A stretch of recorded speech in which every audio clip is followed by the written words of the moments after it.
Hola, soy Esther Torres, presidenta de FEAD. Hoy 7 de julio, FEAD cumple 10 años. Hemos sobrevivido a María, los terremotos y la pandemia.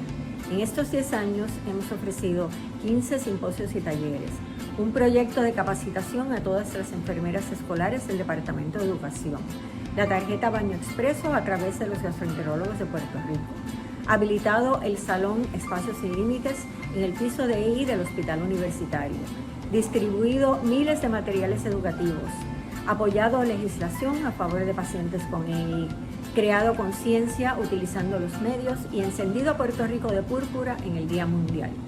Gracias al grupo extraordinario de voluntarios hemos impactado muchas vidas. Agradecemos el apoyo y la colaboración de las personas y organizaciones que se han unido a este propósito. Nos queda mucho por hacer y seguimos con el mismo entusiasmo y deseo de lograr la misión que en el 2011. Y empezamos la nueva década con el simposio número 11 el sábado 6 de noviembre. Únete a FEAD y apoya a los pacientes con EI. Gracias. Saludos, bienvenidos a la sesión especial para jóvenes del 11º simposio de FEAD, Viviendo con Crohn y colitis ulcerosa, y estamos mirando hacia el futuro. Tenemos una serie de expertos en la materia que van a dictar charlas muy importantes para que ustedes aprendan de sus condiciones, vean qué tratamientos y modalidades nuevas vienen por ahí para cuidar su salud y aprendan a empoderarse de su condición para mejorar su calidad de vida, porque sí, se puede vivir con Crohn y colitis ulcerosa. Le agradecemos como siempre a nuestros auspiciadores que a través de los años han hecho nuestra misión posible.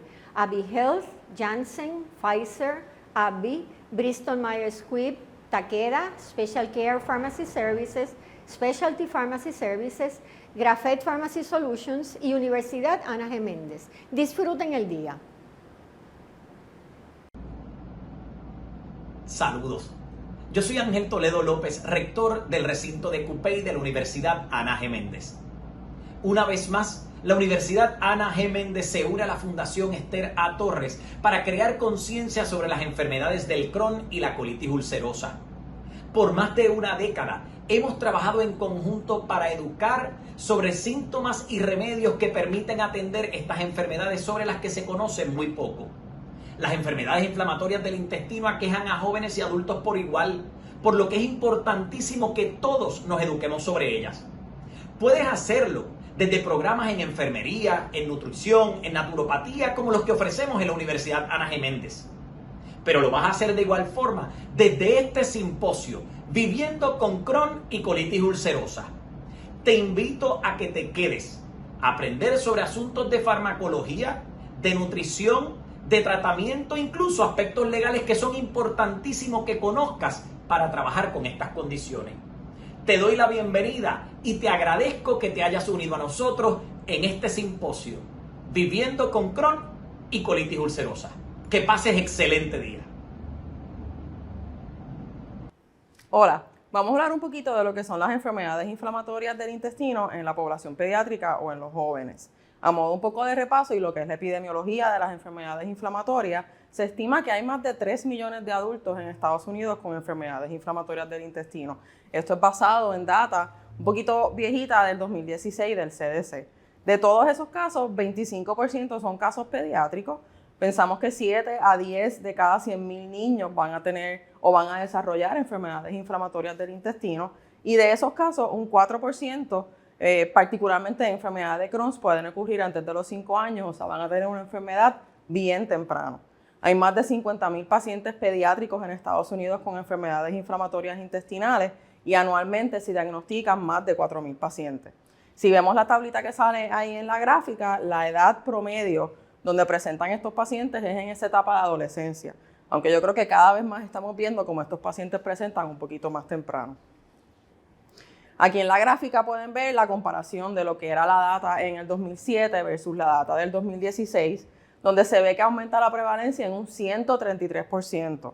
Y yo creo que si probablemente ajustamos la data ahora al 2021, vamos a ver que eso ha seguido en aumento, ¿verdad? En el 2017 era un 33% versus un 77% en el 2016. Se vio también que la enfermedad de Crohn será 2 veces más común o más prevalente que la colitis ulcerosa, y también que es más común verla en niños que en niñas. La data en Puerto Rico, ¿verdad? Se hizo un estudio de prevalencia en el 2013, la Fundación hizo el estudio y se vio que habían 719 pacientes de los casi 800 o más de 800,000 pacientes pediátricos, ¿verdad? La prevalencia en ese caso de un 90 por cada 100,000 pacientes. 480 de estos tienen enfermedad de Crohn, son una prevalencia mayor, como ya había mencionado, de enfermedad de Crohn, versus 169 con colitis ulcerosa, versus 70 con colitis indeterminada, que son esos pacientes que no estamos claros por cuál de las dos se van, ¿verdad? Y lo mismo, tanto en enfermedad de Crohn como en colitis ulcerosa, los varones más prevalentes que las niñas. ¿Por qué ocurren, verdad?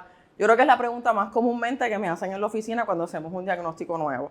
Pues no hay una contestación simple y sencilla para esto, ¿verdad? Es un conjunto de muchas cosas pasando, es multifactorial y no estamos muy claros todavía por qué es la causa, ¿verdad? Pensamos que hay muchas cosas. Uno, la genética.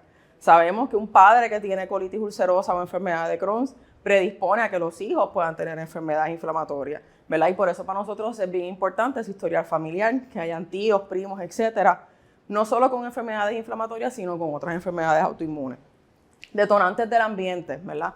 No sabemos si está pasando algo ambiental que los predispone, no sabemos si hay algún cambio en esa flora intestinal que los predispone a desarrollar estas enfermedades, y lo otro es las respuestas inmunes de cada paciente. ¿Por qué un paciente se le queda ese sistema inmune como prendido versus otro que no lo desarrolla?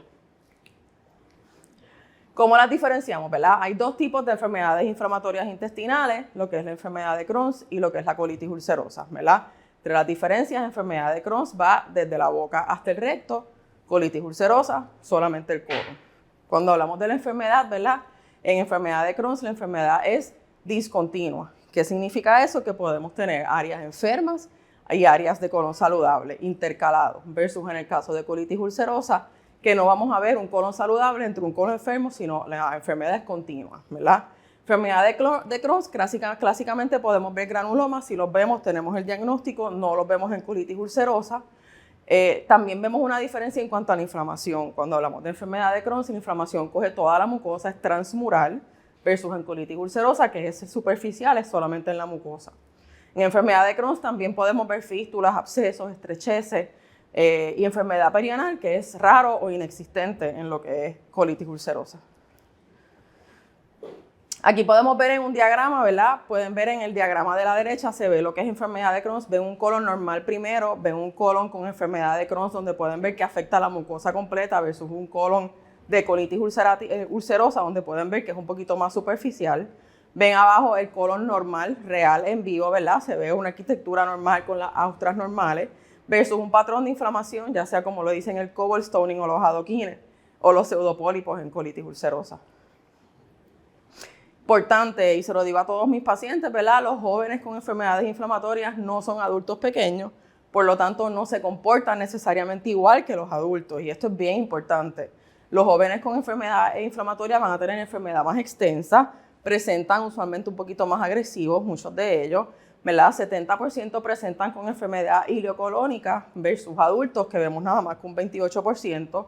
23% de los jóvenes con enfermedad de Crohn van a tener enfermedad del tracto superior, no es tan común ver eso en adultos, y los jóvenes son más predispuestos a tener pancolitis, ¿verdad? Envolvimiento de todo el colon comparado con los adultos, un 67% versus un 44%.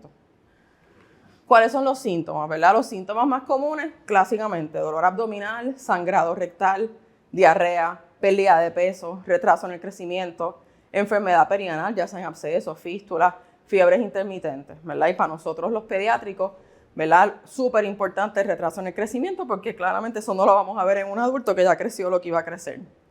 La disminución en crecimiento se ha reportado hasta en un 85 pacientes de enfermedad de Crohn. Y esto es bien importante. Hay pacientes que simplemente presentan con problemas en el crecimiento sin ninguna manifestación gastrointestinal y las gastrointestinales presentan después. O sea que cualquier paciente o si su hijo o algún familiar usted ve que no está creciendo bien, es importante que se evalúe, se monitoree mucho más si tiene algún historial familiar de algún pariente cercano que tenga enfermedad inflamatoria intestinal. Podemos ver manifestaciones extraintestinales o fuera del sistema gastrointestinal, ¿verdad? Podemos ver inflamación a nivel de los ojos, se llama uveitis, podemos ver manifestaciones dermatológicas, lo que se llama eritema nodoso, que son como unos nódulos que duelen un montón, particularmente en las extremidades inferiores. Podemos ver manifestaciones reumatológicas, artritis, artralgia, dolores en las coyunturas, disminución en la masa ósea. Podemos ver problemas en ulceritas en la boca, por ejemplo, es bien común y correlaciona con enfermedad activa, problemas en los riñones, problemas en el sistema biliar, o sea que se puede manifestar de muchas otras maneras. Algunos correlacionan con enfermedad activa, otros no necesariamente. Aquí un poquito de anatomía, ¿verdad? Una colonoscopía, lo vamos a ver un colon normal, lo pueden ver en la primera foto, ¿verdad? Un colon normal con su vascularidad normal, con la austra, como una formita de triángulo, versus un colon que tiene enfermedad de colitis ulcerosa, pierde esa arquitectura clásica, se ve bien inflamado, no se ve esa vascularidad normal, se ve bien rojo, podemos ver ulceritas, etc. Aquí estamos comparando ilio, ¿verdad? Ilio es esa última parte del intestino delgado que se ve afectado en enfermedad de Crohn en pediatría comúnmente. Lo pueden ver en un ilio terminal que está normal, que se ve con un poco de nodularidad, eso es clásico de intestino delgado, versus una ileitis o una inflamación en ese ilio por enfermedad de Crohn, que pierde un poco esa nodularidad, se ve uniformemente inflamado, vemos ulceraciones, vemos mucosidad, etc. También podemos tener enfermedad en el sistema gastrointestinal alto, como mencioné anteriormente, ¿verdad? Vemos Crohn en el estómago, vemos úlceras en el estómago, las podemos ver en biopsias también. Esto no es lo más normal en pediatría, pero es un poquito más normal verlas en pediatría de lo que las vemos en adultos. Aquí podemos ver úlceras en el intestino delgado, eso es una endoscopía por cápsula y hasta posibles fístulas, ¿verdad? Que son conexiones de intestino a intestino, de intestino a algún otro órgano, de intestino cutáneo, ¿verdad? Hay diferentes fístulas que podemos ver. Y lo que son las imágenes radiológicas, que son muy importantes en el diagnóstico, ¿verdad? Yo siempre les explico a los papás que por endoscopía vemos la primera parte del intestino delgado, por colonoscopía vemos la última parte del intestino delgado, pero hay un montón de intestino delgado que no vemos por ninguna de las dos y los estudios de imágenes nos ayudan un poquito más a delinear si hay enfermedad en esas áreas. Tenemos lo que son los MR enterography o los MRIs, que estamos usándolo un montón ahora, que son específicos para intestino. Podemos utilizar una serie de intestino delgado, lo que es un upper GI series, o en caso de descartar, ¿verdad?, que hayan fístulas o enfermedad perianal, abscesos, etcétera, pues hacemos un MRI un poquito más detallado del área pélvica. Importante, no están solos, estamos aquí para ayudarlos, no solamente nosotros como gastroenterólogos, sino la fundación. O sea que si tienen dudas o preguntas, se comunican con nosotros y estamos a las órdenes. Hola, soy Sheila Irizarry, directora de Inmunología para Janssen, el grupo de compañías farmacéuticas de Johnson & Johnson. A nombre de todos nuestros empleados en Puerto Rico, es un placer darles la bienvenida al 11º Simposio Viviendo con Crohn y Colitis Ulcerosa hacia el futuro. Nos honra nuevamente unir esfuerzos con la Fundación Esther A. Torres y apoyarlos en su continuo empeño de brindar información y empoderar a los pacientes que viven con una enfermedad inflamatoria intestinal y a incrementar las posibilidades de éxito de su tratamiento. Además, queremos crear conciencia para que juntos luchemos por mejores acomodos que hagan más fácil la vida cotidiana de los pacientes con la enfermedad de Crohn y colitis ulcerosa. Gracias por conectarse hoy al simposio. Estoy bien segura de que será de muchísimo provecho para todos. Que disfruten. Saludos a todos, mi nombre es Yanis Marrero, soy consejera en rehabilitación y en la mañana de hoy les estaré hablando sobre transicionando a la vida adulta con enfermedades inflamatorias del intestino. ¿Qué es la transición? ¿Verdad? La transición es una etapa crítica en el desarrollo del ser humano, durante la cual los jóvenes dejan la niñez atrás y toman nuevos roles y responsabilidades. Todos que hemos pasado por esa etapa sabemos que eso es una etapa de confusiones, de descubrimiento, de exploración, y los jóvenes con EI van a tener unos retos distintos a lo que van a vivir otros jóvenes sin EI. Para hablar un poquito, van a haber unas leyes que aplican en el proceso de transición, ¿verdad? Como modo de mencionarlas, nosotros anteriormente en otras actividades hemos hablado sobre ellas, tenemos el acta de rehabilitación en la sección 504, que nos van a apoyar mucho en lo que es la transición a lo que es estudios de la escuela, estudios postsecundarios. ¿Por qué? Porque esa es la que nos protege en el escenario educativo. Tenemos la Individual with Disability Education Act, que esa es la que se ve comúnmente en las escuelas bajo los servicios de educación especial. Tenemos la American with Disability Act, o mejor conocida como ADA, que es la que nos va a apoyar a nosotros tanto en el escenario educativo como en el empleo. Y tenemos la Workforce Innovation Opportunity Act, que es la ley que nos ayuda en este proceso de transición y donde distintas agencias del gobierno reciben fondos que apoyan a estos estudiantes de educación especial o con discapacidades a transicionar a la vida adulta. Se pueden hacer referencia para esto a través de la Administración de Rehabilitación Vocacional. ¿Cuáles son los pasos para una transición exitosa?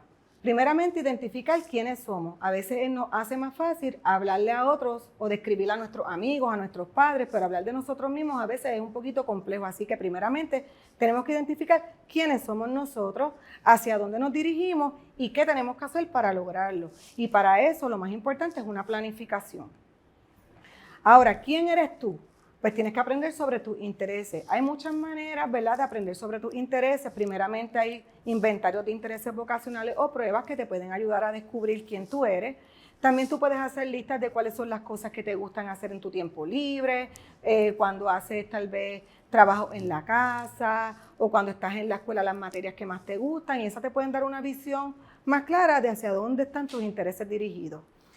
Estudia tu personalidad y cómo encaja en el ambiente laboral. A veces tenemos unas expectativas como jóvenes de que yo quiero ser doctor o quiero ser abogado, quiero ser maestro, pero la realidad es que a veces no sabemos bien cómo es realmente ese trabajo. Así que es bien importante que nosotros hagamos como un pareo de quién somos nosotros y cuáles son esas tareas de ese trabajo que hay que realizar para saber si realmente nosotros encajamos en esa profesión.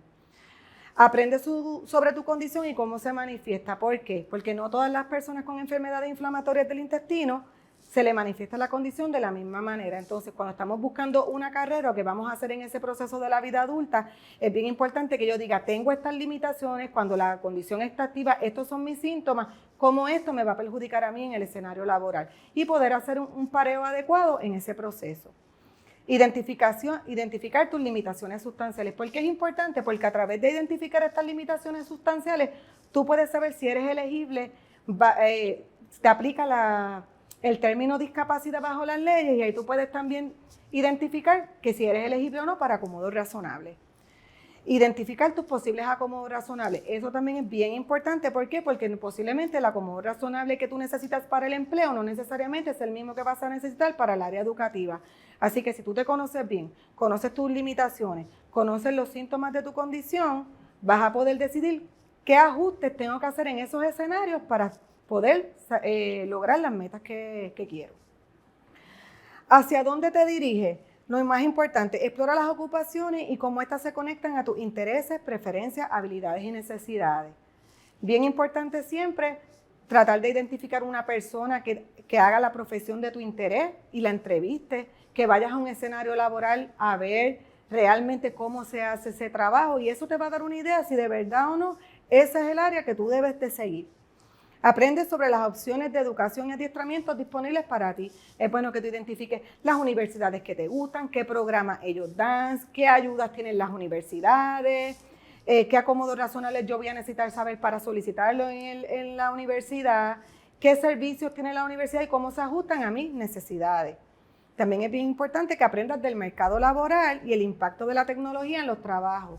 ¿Por qué es importante que conozcas el mercado laboral? Porque posiblemente cuando termines de estudiar, esa meta que tú escogiste no haya trabajo cuando te gradúes. O posiblemente haya cambiado y ahora se haga de una manera que no es de la que tú esperabas que se haga. Así que debes siempre buscar y proyectar, ¿verdad? Cuando yo termine, cuáles son los trabajos que van a estar disponibles en el mercado laboral. Porque todos queremos, ¿verdad?, estudiar, graduarnos y conseguir trabajo. ¿Cómo vas a poder lograrlo?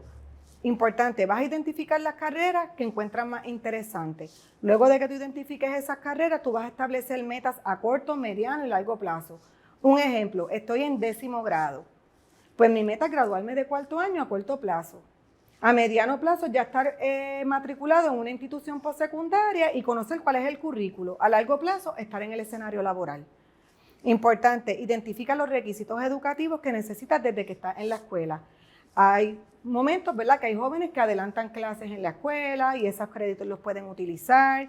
O posiblemente cuando llegas a la escuela dices, ay, esto es mucha ciencia, a mí no me gustan. Ay, esto es mucha matemática, a mí no me gusta. Y te das cuenta después del 2º o 3er semestre que lo que tú tenías en mente no es. Entonces tienes que volver para atrás, perdiste tiempo y tus padres dinero. Así que es bien importante que trabajemos con eso.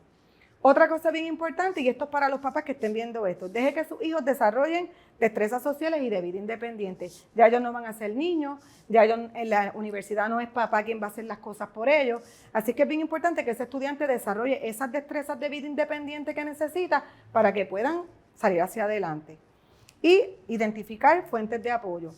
Amigos, padres, maestros, profesores, el gastropediátrico, el gastroadulto, tu nutricionista, todos esos son fuentes de apoyo que te van a ayudar en este proceso. Consejeros en rehabilitación como nosotros que te podemos ayudar en la planificación de carrera. Ahora bien importante, destrezas de vida independiente que todos los estudiantes deben de trabajar en la escuela superior y no pueden graduarse de la escuela sin conocer esto. Número 1, una identificación con fotos. Y mejor aún, una licencia de conducir, porque va a llegar el momento que ustedes mismos pueden ir a sus citas médicas, no necesitan que sus padres los lleven, pueden llegar a la universidad en transportación, identificar centros de salud en tu área, el hospital donde conocen tu expediente médico, o si te mudaste, qué hay en esa área porque te estás hospedando ahora, dónde está el hospital, dónde está una clínica, qué gastro está más cerca. Eso es bien importante. Conocer la información de contacto de tu gastroenterólogo. No lo va a tener mami en el celular, lo va a tener usted. Tengo una emergencia, le escribo a mi gastro, llamo a su oficina, le dejo un mensaje. Y en el caso de que muchos gastros le dan a pacientes bien críticos hasta el celular, mire, si usted tiene esa bendición, escríbale a su gastro en una emergencia. Conocer el nombre de los medicamentos, frecuencias y efectos secundarios. Eso es sumamente importante porque a veces estamos tomando cosas, nos preguntan, ¿qué tú tomas? No sé. Tenemos que conocer bien cuáles son esos medicamentos, cuál es la frecuencia, la hora que nos tocan y qué efectos secundarios para que el día, por ejemplo, que usted le van a poner posiblemente una infusión y usted sabe que está 2 días de cama con dolor en las coyunturas, usted ya pueda decirle a su maestro, si no vengo mañana es porque tuve efectos secundarios de mi tratamiento. Manejo de finanzas. Es bien importante que usted aprenda a manejar finanzas básicas, que usted aprenda a pagar su celular, que usted aprenda cómo hacer una compra, cuánto cuestan las cosas, materiales que necesita para la universidad, todas estas cosas que los jóvenes ya deben desde, yo digo mucho antes de la escuela superior, debe de ir adquiriéndola, pero a veces tenemos papás resistentes que nos gusta tener el control y no le permiten a los jóvenes desarrollar esas destrezas. A los que se están tal vez hospedando, que tienen que hacer compra de alimentos, que tienen que comprar artículos para limpiar, artículos de la escuela, bien importante pues que conozcan cuáles son y cómo hacerlo. Porque a veces, aunque no lo crean, vemos jóvenes que no saben utilizar una ATH, no saben retirar dinero de un cajero automático, no saben depositar, no saben qué es un cheque, no saben cómo llenar una hoja de depósito de banco. Entonces es bien importante que esos detalles los padres se lo explican a los hijos y todos los jóvenes que nos están viendo que no han hablado de estos temas con sus papás, es momento ya de que ustedes se sienten, se empoderen y lo hagan. Así que en resumen, número 1, la planificación es muy importante para una transición exitosa. Si usted no se planifica, esta es su vida, usted está montado en su carrito y usted va a escoger el camino que va a seguir. Así que es bien importante que usted se planifique. Número 2, siempre va a encontrar retos en el camino, todos los tenemos, tal vez ustedes pueden tener unos distintos, no más o menos que otros, porque todos tenemos nuestras situaciones. Así que mírenlo como un crecimiento profesional y personal y no lo mire como una crisis o algo bien grande. A veces las cosas las hacemos más grandes de lo que realmente son. Establece metas realistas. Trata de verla, tener los pies en la tierra y realmente al tú conocerte, tú podrás saber hasta dónde tú eres capaz de llegar. No te compares con otros, no quieras hacer lo que otros esperan de ti, haz lo que te haga feliz a ti, tú te sientas bien con eso. Desarrolla destrezas de vida independiente, ya estás grandecito, tienes que hacerlo. Visita a tu especialista, gastroenterólogo, psicólogo, nutricionista. Si te deprimes, tenemos al psicólogo, es normal, a todos nos pasa, no es de loco, no es de nada fuera de lo normal. La cultura a veces dice, no, de que el psicólogo es loco, no, el psicólogo está para ayudarnos a salir adelante desde el punto de vista emocional. El gastroenterólogo bregará con nuestra salud y el nutricionista con nuestra dieta, así que estamos equipados. Mantén una dieta balanceada, porque sabemos que ni la pizza a veces funciona, ni el hot dog, ni el hamburger, así que vamos a tener esa dieta balanceada de los alimentos que ya nuestro cuerpo sabe que nos hacen bien y los que no, los echamos al ladito. Y lo más importante, nunca te rindas, siempre enfócate en las fuentes de apoyo que tienes y siga hacia adelante porque no es el fin del mundo, solamente es una etapa distinta que vas a vivir, que todos hemos pasado y mira, aquí estamos grandecitos, vivitos y coleando, así que sigan adelante. Cualquier pregunta o comentario pueden buscarnos a través de la Fundación o en el correo electrónico de la Fundación, estamos para servirles. Gracias y que pasen buen día. La explotación y abuso sexual de menores en la Internet, mejor conocido como ciberacoso, es una realidad muy seria. Cuidado con quién chateas. No envíes fotos íntimas. No confíes en desconocidos. Cuidado al compartir tu ubicación. En la Coalición Protectora de Menores promovemos la prevención del crimen de acecho y abuso sexual en la Internet, educación, prevención y seguridad.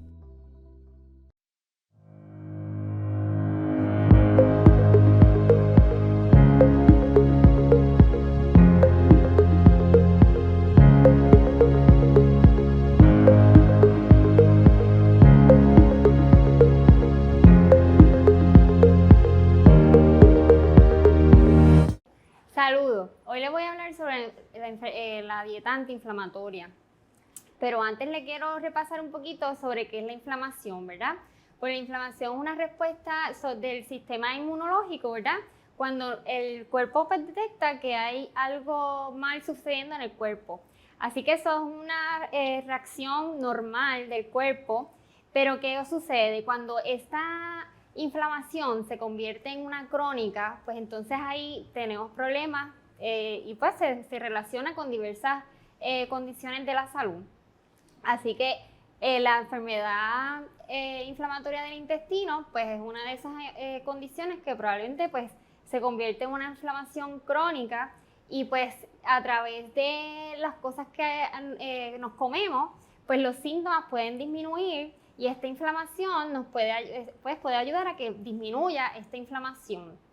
Así que la dieta antiinflamatoria lo que nos ayuda es a promover una buena nutrición para crear ese balance de pues, lo que serían las bacterias buenas y las bacterias malas del intestino, porque ya sabemos que en el intestino tenemos trillones de bacterias y microorganismos que pues, nos ayuda a tener un intestino saludable, pero cuando hay un desbalance en este microbioma, ¿verdad? Pues entonces ahí es que vienen los problemas. Entonces esta dieta antiinflamatoria trata de utilizar más bien los probióticos y los prebióticos, que más adelante vamos a ver qué son, para crear este balance y poder tener un intestino más saludable. Al utilizar esta dieta, ¿verdad? Fue utilizada en un estudio realizado en la Universidad de UMass, teniendo unos buenos resultados con los pacientes de enfermedad inflamatoria del intestino. Esta dieta se compone de 4 componentes fundamentales. Como les dije ahorita, los probióticos, que son más bien estos microorganismos que son beneficiosos para el intestino. Esos microorganismos básicamente nos ayudan a que podamos absorber mejor esos nutrientes y poder utilizar esos nutrientes para el beneficio de nosotros, ¿verdad? Poder tener una mejor digestión y ayudarnos también en el sistema inmunológico. Estos probióticos básicamente se encuentran en algunos alimentos fermentados que vamos a ver también un poco más adelante. Los prebióticos son básicamente la comida de estos probióticos, ¿verdad? Entonces, para mantener vivos a esos probióticos que nos vamos a comer, necesitamos estos prebióticos que básicamente son alimentos con fibra para poder mantener esa flora intestinal, porque no vale de nada a lo mejor tomarnos un suplemento de probióticos si no nos vamos a estar alimentando bien y no le vamos a estar dando el alimento que necesita ese probiótico. ¿Está bien? Así que tenemos que tratar de conseguir estos alimentos que nos provean probióticos, que son las bacterias vivas beneficiosas, más entonces los prebióticos para poder mantener esas bacterias ahí y que nos traigan beneficios. Entonces también otro de los componentes fundamentales sería evitar estos alimentos que son proinflamatorios, que básicamente serían pues las comidas de los fast foods o las que tengan trans fat, las comidas que son sumamente procesadas, ¿verdad? Como pues estos snacks que a veces nos compramos por salir del paso y que sea algo rápido. Pues mira, tratar de entonces evitar ese tipo de alimentos porque nos pueden causar mucha más inflamación de acuerdo a los ingredientes que le pongan, ¿verdad? Entonces, pues ahí, ¿sabes? Vamos a preferir en ese caso comernos mejor una fruta que uno de estos snacks que ya vienen súper procesados, ¿está bien? Entonces, también nos promueve una buena nutrición, que sería básicamente comer alimentos variados de frutas y vegetales. Los vegetales, pues en ocasiones siempre nos han dicho que pues tienen mucha fibra y en ocasiones no se pueden comer porque hay muchos que tienen a lo mejor un poco de estrechez y pueden causarle malestar o inclusive una obstrucción, pero en ese sentido pues ya vamos a ver que esta dieta nos provee para que puedan consumir esa fibra en otra consistencia para que puedan entonces beneficiarse de esa fibra, pero de una forma que la puedan tolerar mejor, ¿está bien? Entonces las proteínas magras y aumentar las grasas saludables. Las grasas saludables serían más bien las que vienen del aguacate, las que vienen de las nueces, almendras, el aceite de oliva, pero por supuesto que las nueces y las almendras, pues también muchos a lo mejor tenemos este problema de que siempre le han dicho que no las pueden consumir, pero sí, por ejemplo, las podríamos consumir en consistencia de mantequilla. Así que pues en esa forma podemos introducir estas grasas saludables sin que nos cause problemas. También estaría reducir la grasa saturada, ¿está bien? Así que, ¿cuáles son los alimentos de los que nos proveen los probióticos? Como les dije ahorita, son los alimentos fermentados. Un ejemplo de esto sería el yogur plain, ¿verdad? Porque el yogur plain pues no tiene estos azúcares y ya como está fermentado, pues ya es mucho más fácil para el paciente digerirlo, porque ya esa lactosa que tenía ese yogur, esa leche, ¿verdad? Que al convertirse al yogur, pues ya está más procesado y posiblemente pues lo tolera mucho mejor el paciente. El kefir, que también es como otro tipo de lácteo fermentado. La miel cruda, ¿verdad? Tiene que ser cruda porque ahí es que estos organismos son vivos, así que si las procesan o las calientan, pues se mueren, ¿está bien? Así que los quesos añejados, que recuerden que los quesos añejados son estos quesos que ponen a curar por más de un año, o sea, un año o más, ¿está bien?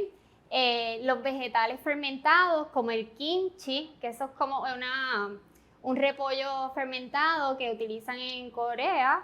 Está el sauerkraut, que es el que usamos encima de los hot dogs, ¿verdad? Pero en este caso, pues, tenemos que buscar otros alimentos donde podamos utilizarlo que no sean embutidos, ¿verdad? Y los pickles. El miso, pues siempre conocemos sobre el miso soup, ¿verdad? Porque ellos lo utilizan bastante en sus comidas, pero también venden un jar que uno lo puede utilizar en cualquier otro guiso después que esté a temperatura templada, para tener el beneficio de esas bacterias, ¿está bien? Entonces el tempe.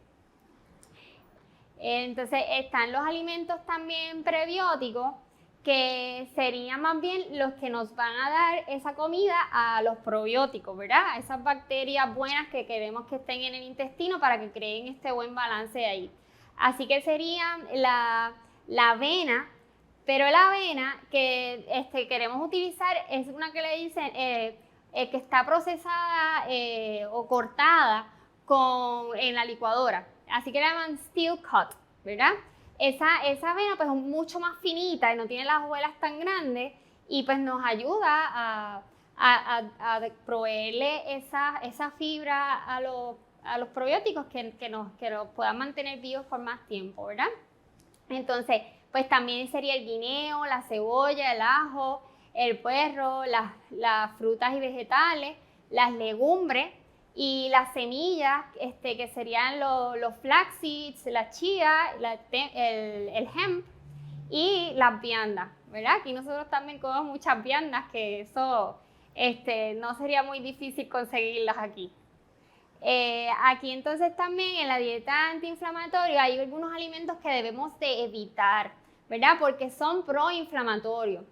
Así que serían todo lo que son grasas trans, que básicamente eso está en los alimentos procesados, ¿está bien? Lo que son las emulsificadores, que eso es lo que utilizan para hacer esos snacks como que un poco más compactos, todos esos ingredientes hay que leer la etiqueta nutricional y verificar qué ingredientes tienen esos productos procesados, porque le echan un montón de aditivos que después nos pueden causar problemas al intestino. ¿Está bien? También las harinas de trigo, el maíz, también lo debemos de evitar en esta dieta, ¿verdad? Todo lo que son azúcares refinadas, los fast food, la leche de vaca por la lactosa, los alimentos procesados, como ya dije, y los quesos frescos, que son altos en grasa y grasa saturada.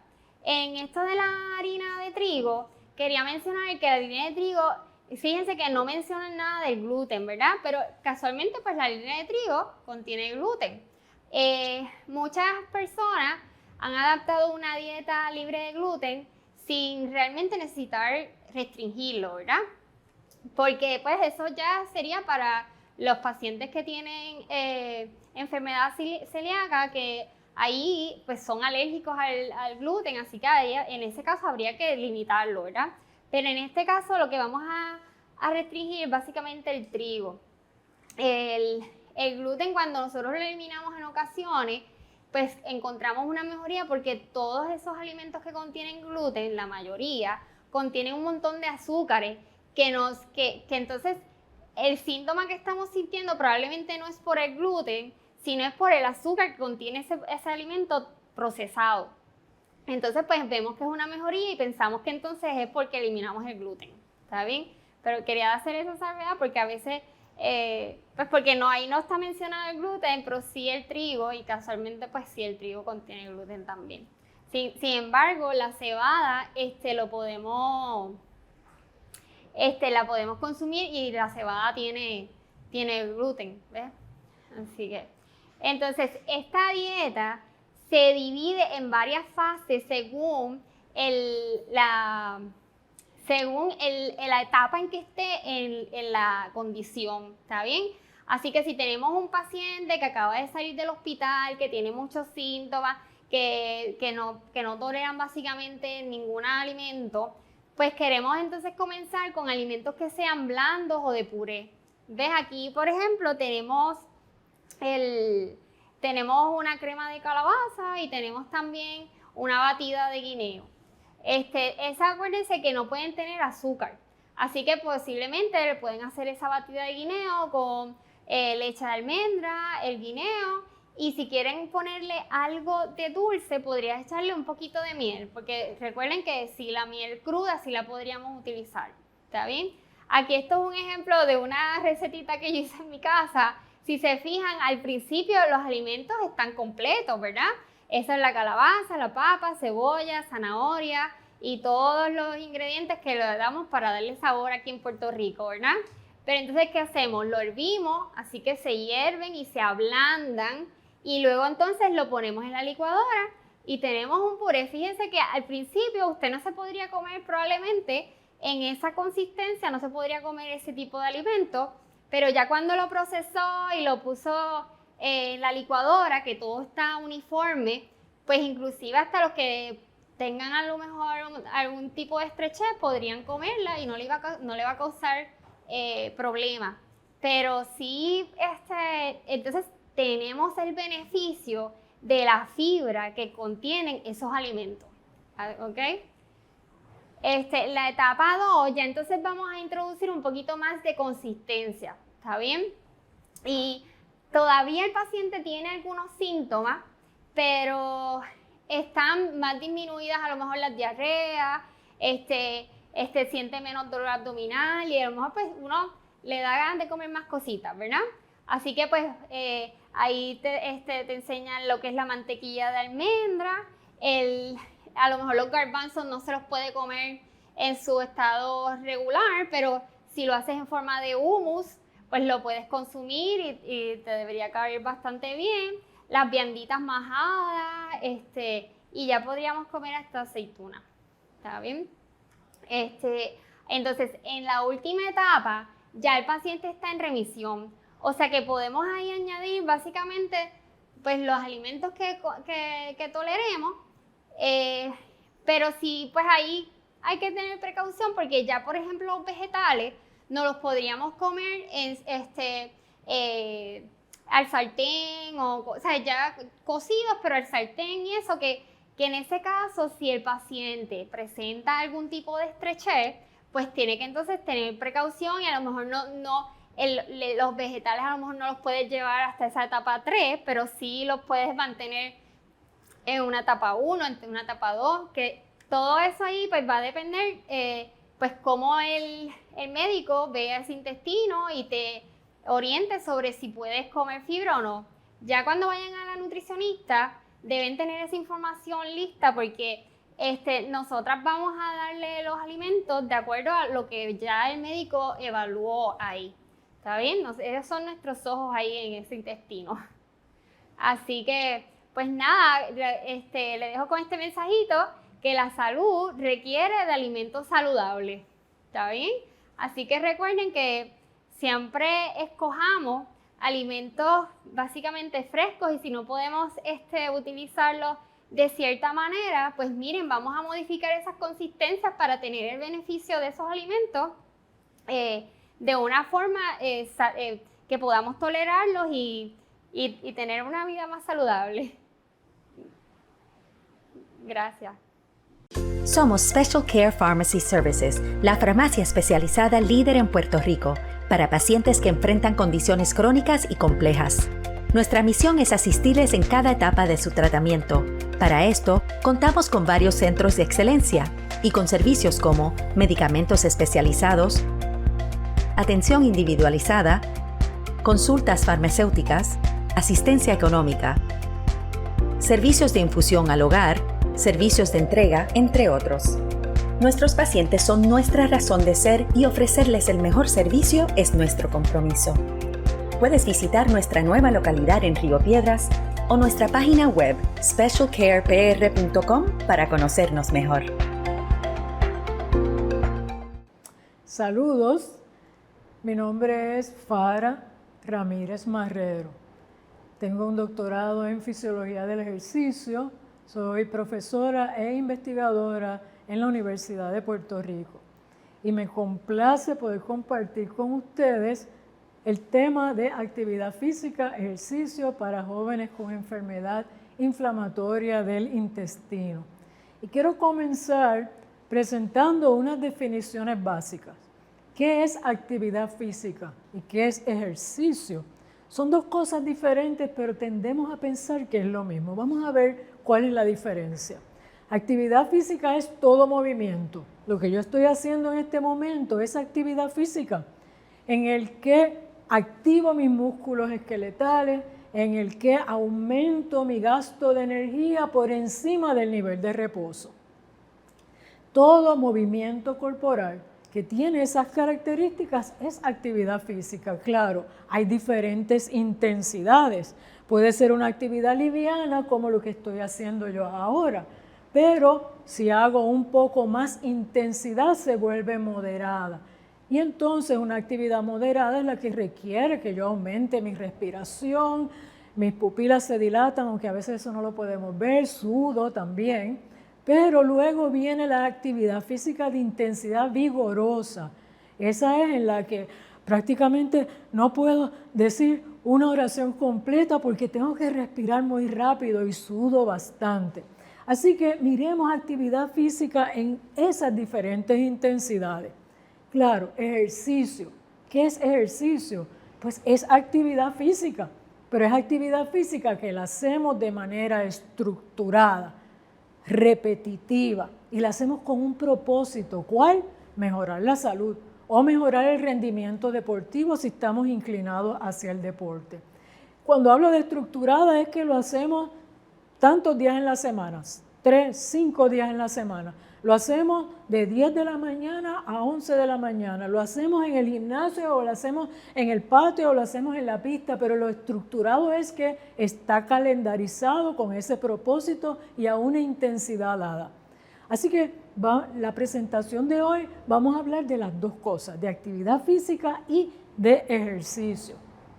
Ok, conocemos que el ejercicio y la actividad física tienen unos beneficios importantes para nuestra salud. Y por eso es que debemos integrarlo y vamos a hablar más adelante cómo hacerlo.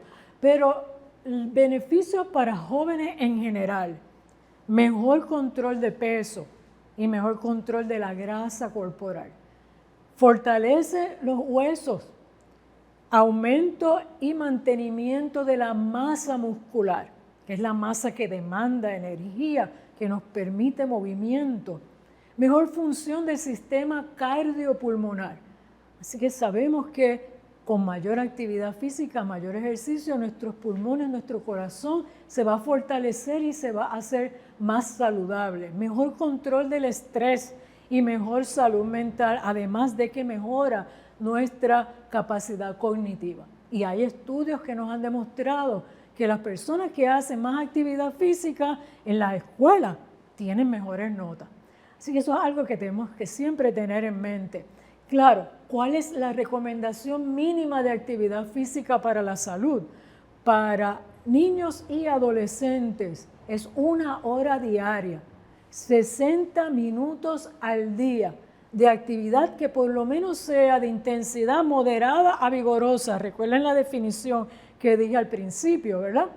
Ahora, a esto tenemos que añadir actividad física para fortalecer los músculos y los huesos.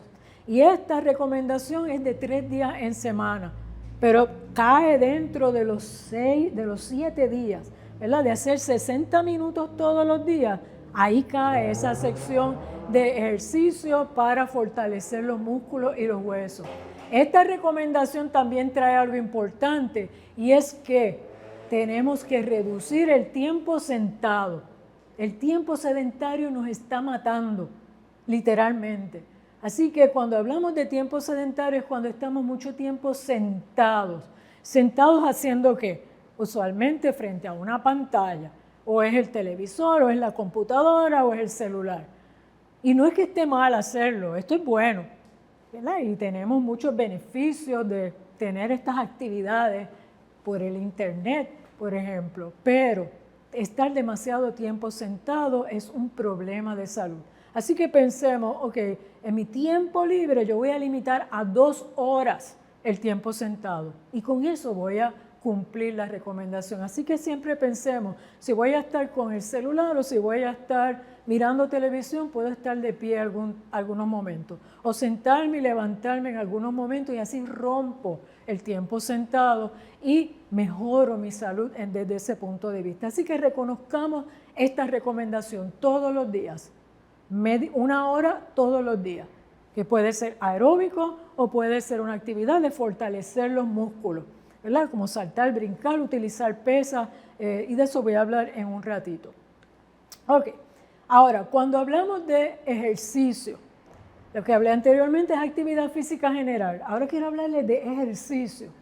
Cuando hablamos de ejercicio, prácticamente hacemos una prescripción. Y la prescripción se basa en este principio que le llamamos FIT, ¿verdad? Muy adecuado. FIT, F-I-T-T. Lo que significa es frecuencia, intensidad, tiempo y tipo.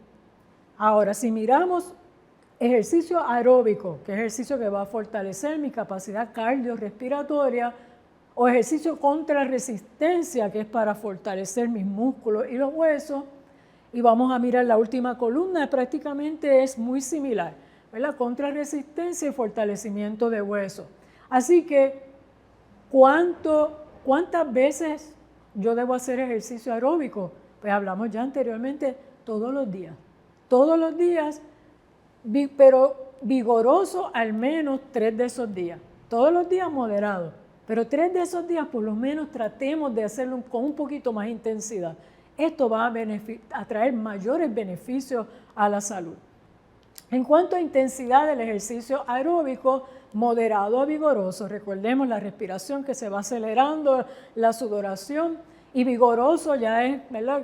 Casi no podemos hablar mientras estamos haciendo el ejercicio. El tiempo, eso es parte de los 60 minutos por día, y el tipo, todo tipo aeróbico, que es caminar, correr, nadar, brincar, correr bicicleta, bailar, todas estas actividades que podemos hacer por un tiempo prolongado.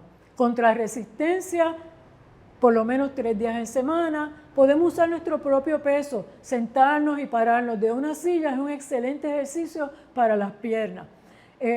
Y podemos utilizar diferentes implementos en la casa para movilizar y poner fuerza en nuestra extremidad superior también. Así que tratemos de hacer de un ejercicio 8 a 15 repeticiones, así que me puedo levantar y levantar de la silla 15 veces, estoy haciendo un excelente ejercicio para mi extremidad inferior. Esto es parte de los 60 minutos diarios. Y la parte no estructurada de hacer ejercicio contra resistencia es correr, brincar, saltar cuica, ¿verdad? No estructurado, pero ya estructurado es cuando lo hacemos tantos días en semana utilizando pesas, por ejemplo, utilizando bandas elásticas, por ejemplo. Para el fortalecimiento óseo también es muy similar a contrarresistencia. 3 días en semana, enfatiza ejercicios en el que tú cargues tu propio peso. ¿A qué me refiero? Si yo estoy nadando, no estoy cargando mi propio peso. Estoy haciendo ejercicio, actividad física, pero no cargo mi propio peso. Si estoy corriendo bicicleta, igualmente. Así que estamos hablando de ejercicio que sea como correr, brincar, en el que cargamos el peso. Ese sí tiene un impacto en el sistema óseo para hacerlo más fuerte. Así que de aquí vamos a hablar un poco de qué se sabe de la actividad física entre los jóvenes en Puerto Rico. Así que estos son datos recientes. Bueno, reciente hablamos como del 2019.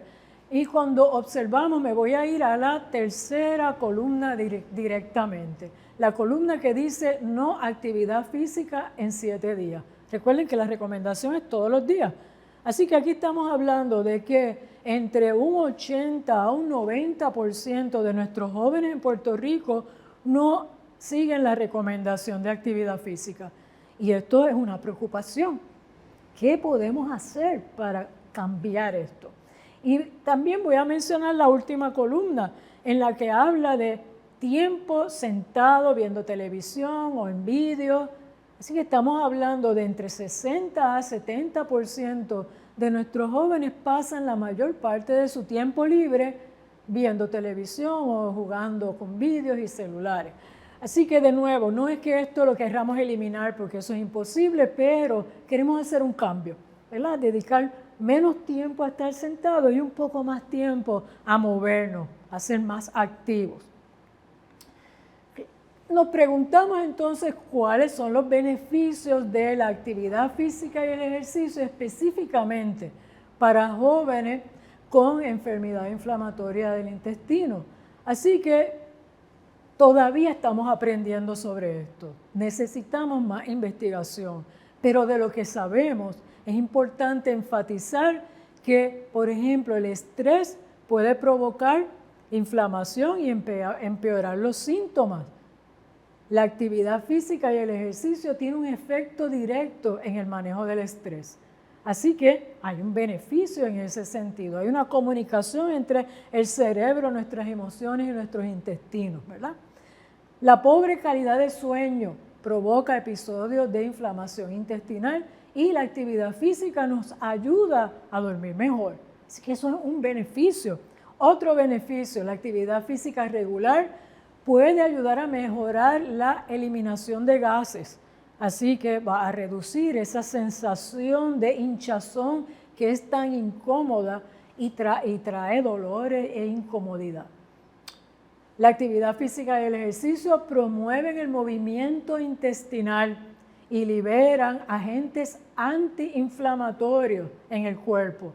Así que nos ayuda a controlar y reducir los síntomas.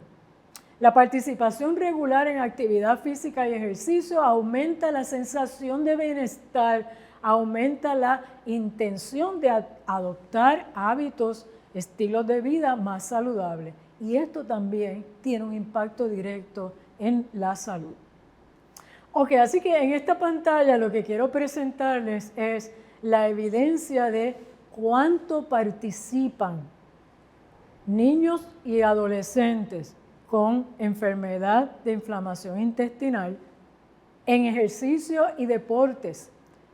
Así que esta es la evidencia de que se puede. Miren esto, a mano izquierda tienen escuela elemental Y miren ahí todas las actividades y deportes en los que los niños que evaluaron participan. Tienen ahí la frecuencia y el porcentaje de participación en esos deportes. Igualmente en escuela intermedia, en escuela superior y a nivel universitario. Así que hay muchos adolescentes, jóvenes, con enfermedad de inflamación intestinal que participan regularmente en actividad física y en deporte. Esto lo tenemos que mantener en mente como una motivación de que sí se puede. Claro, mencioné deportes ahí en esa tabla que ustedes observaron, pero ahora les pongo bien grande, todo cuenta. Y realmente es así, todo cuenta, todo paso cuenta. ¿Qué quiere decir? Si yo puedo añadir 20, 30 pasos en mi día, eso es importante para mi salud. Si puedo añadir 10, 15 minutos a jugar baloncesto, a jugar tenis, a nadar, eso cuenta. Así que todo lo que podamos hacer cuenta. Mayor actividad física, mayor ejercicio, más movimiento, más salud. Muchas gracias. Bienvenidos al simposio anual de la Fundación Esther A. Torres. Me alegra mucho estar aquí con ustedes. Para BMS Puerto Rico es un privilegio continuar trabajando junto a la Fundación en contra de las enfermedades inflamatorias del intestino. Sentimos admiración hacia los pacientes y familiares que luchan día a día contra ellas. Por eso, nos enorgullece poder apoyar esfuerzos que permitan educar, brindar recursos y mejorar su calidad de vida. Tal como expresa nuestra misión, nuestro compromiso es descubrir, desarrollar y entregar medicamentos innovadores que ayuden a nuestros pacientes a prevalecer sobre enfermedades graves. Para BMS no solo es importante crear conciencia sobre estas enfermedades, es nuestro deber. Las enfermedades inflamatorias del intestino son enfermedades crónicas que afectan grandemente a la población que las padece y no podemos ni vamos a dejarlos solos. Hoy y siempre, nuestros recursos estarán a su disposición para lograr desarrollar tratamientos dirigidos que ayuden a alcanzar la mejor calidad de vida posible. Saludos, un placer estar aquí de nuevo con ustedes. Seguimos hablando de las enfermedades inflamatorias del intestino. En este caso vamos a hablar a dónde estamos y a dónde vamos con los tratamientos. Enfermedad de Crohn, colitis ulcerativa o colitis ulcerosa, ya lo han discutido. Importantes las diferencias, pero más importante en términos del tratamiento, más importante no solamente localización, es la extensión de la enfermedad, ¿verdad? La enfermedad de Crohn, la inflamación puede extenderse a través de todas las capas del intestino versus colitis ulcerosa que se limita a la capa superficial, a la mucosa. Y en términos de escoger el tratamiento, pues tenemos que tomar eso en consideración. Objetivos del tratamiento: inducir remisión, llevar a que el paciente esté bien, mantenerlo en remisión, mantenerlo bien, mantener o mejorar la calidad de vida. Y otra cosa, y esto ha cambiado recientemente, es asegurarnos o demostrar que está sanando esa pared intestinal. Puede que el paciente se sienta muy bien, pero si esa pared no se ve bien, pues tenemos que intervenir, porque eso va a traer consecuencias a largo plazo. Y por eso en este momento se ha convertido en algo bien importante demostrar que esa pared intestinal, esa mucosa intestinal está sanando como queremos. En términos de los medicamentos, siempre hemos utilizado los mismos que se utilizan en los adultos: los esteroides, aminosalicilatos, antibióticos. Vamos a mirarlos rapidito para repasarlo. Los corticosteroides, la primera línea, son sumamente efectivos en llevar a ese paciente a remisión, pero por supuesto pues tienen la desventaja de los efectos secundarios. Hay unos efectos secundarios que son a corto plazo, que no nos preocupan tanto, sí molestan porque afectan la apariencia del paciente. Estamos hablando, ¿verdad? Pues la cara se pone como en forma de luna, pueden llevar a que ganen peso. Adolescentes con acné, pues ese acné puede empeorar. Hirsutismo significa que se desarrollan más vellitos. Y entonces otros efectos secundarios pueden llevar a gastritis, ¿verdad? Que se inflama el estómago y aumentan el apetito, ¿verdad? Eso a veces es bueno para ayudarnos a ganar de peso cuando ha habido mucha pérdida de peso. Esos efectos secundarios son temporeros. Una vez vamos bajando el medicamento y lo disminuimos, esos efectos secundarios van a desaparecer. Ahora, los que más nos preocupan son los efectos secundarios a largo plazo, que los esteroides, ¿verdad? Si se utilizan en dosis altas a largo plazo, pues pueden afectar el crecimiento, pueden llevar a que el paciente desarrolle diabetes y claramente eso no es aceptable. Dieta elemental. Nos han preguntado si podemos tratar la enfermedad con la dieta. Pues la realidad es que sí. En la enfermedad de Crohn, esto no aplica a colitis ulcerosa. En la enfermedad de Crohn podemos tratar con dieta elemental. Ahora bien, eso es bien difícil porque implica que el paciente solamente se puede alimentar con una fórmula especial por 6 a 8 semanas, a veces hasta más tiempo. O sea que estamos pidiéndole a ese paciente que no puede comer absolutamente más nada.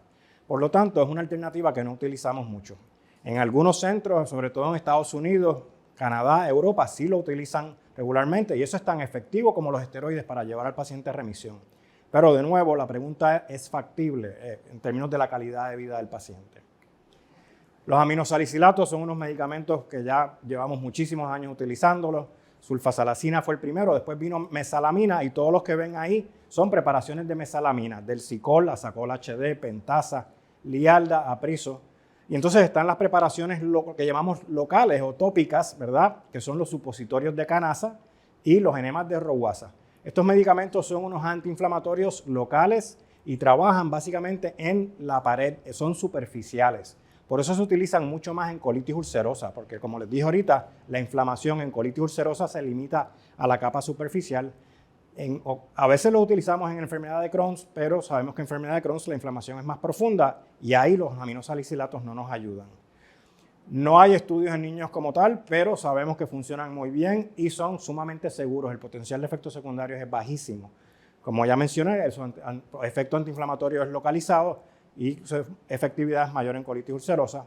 Las diferentes preparaciones pues tienen diferentes mecanismos de acción, pero básicamente trabajan de la misma manera. Abscesos. El absceso es una infección, es una complicación que vemos con bastante frecuencia en la enfermedad de Crohn. El paciente puede desarrollar un absceso, ¿verdad? Porque se forma una fístula. Ustedes saben que la fístula es ese tracto que se crea en esa pared inflamada y a través del tracto se pueden meter las bacterias del intestino, causar una infección localizada. Eso es el absceso. Y ahí tienen dos dibujos, pueden observar un absceso en el área perianal, en el área alrededor del ano, o el otro absceso que vemos con bastante frecuencia es el absceso intraabdominal, adentro de las paredes, alrededor de las paredes del intestino. Estos abscesos tenemos que tratarlos con antibióticos intravenosos definitivamente. Por lo menos 2 o 3 semanas de tratamiento intravenosamente, después entonces podemos continuar con antibióticos por boca. Utilizamos muchísimos diferentes antibióticos, probablemente los más que utilizamos son los que pueden observar ahí, metronidazole, que se conoce como Flagyl, y ciprofloxacina, pero obviamente utilizamos otros también. Se utiliza mucho para enfermedad perianal, los utilizamos para prevenir recurrencia cuando el paciente ha tenido una cirugía. Se pueden utilizar en enfermedad de Crohn tanto en colitis como ileocolitis y los utilizamos para tratar una infección común que es por la bacteria Clostridium difficile. Eso es una bacteria que puede afectar a cualquier persona, sobre todo después de utilizar otros antibióticos, pero pues la vemos con más frecuencia en los pacientes de enfermedad inflamatoria del intestino. Inmunomoduladores, medicamentos que ya trabajan a nivel del sistema inmune para, ¿verdad?, disminuir la respuesta inmunológica que está llevando a este proceso inflamatorio. Los inmunomoduladores que utilizamos son la azatioprina o Imuran y el metrotexato. Son medicamentos que pueden ser muy efectivos, muchos pacientes están muy bien con ellos, pero tardan. Cuando comenzamos a utilizarlos, típicamente tardan de 1 a 3 meses en hacer su efecto. Son muy efectivos para mantener remisión cuando lo logramos. El Imuran o azatioprina se utiliza en ambas condiciones. El metrotexato se utiliza más en enfermedad de Crohn, no tanto en colitis ulcerativa. La preocupación con estos medicamentos, también la posibilidad de efectos secundarios. Hay susceptibilidad a infecciones, como cualquier medicamento inmunosupresor, aunque sabemos bien que no ocurren con frecuencia esas infecciones en los pacientes que están tomando estos medicamentos.